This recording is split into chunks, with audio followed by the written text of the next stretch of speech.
ये फूलमती फूलमती ये फूलमती फूलमती तुला कैसे लगाते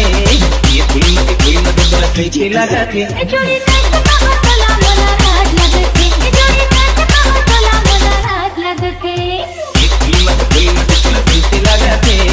ये फूलमती फूलमती तुला कैसे लगाते जोड़ी नाच कहो तोला मोला राज लगते जोड़ी नाच कहो तोला मोला राज लगते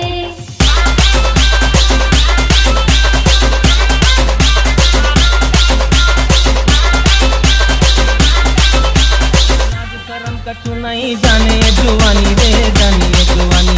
बना दे वो नवा हमन माया के कहानी रे माया के कहानी के हवस कोठानी बनी रे कोठानी बनी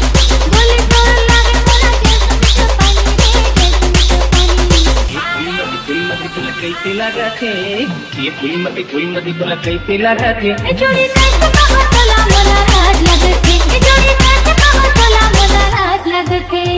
ये फूलमती फूलमती तुला कैसे लगाते ये फूलमती फूलमती तुला कैसे लगाते जोड़ी नाच कहो तोला मोला राज लगते जोड़ी नाच कहो तोला मोला राज लगते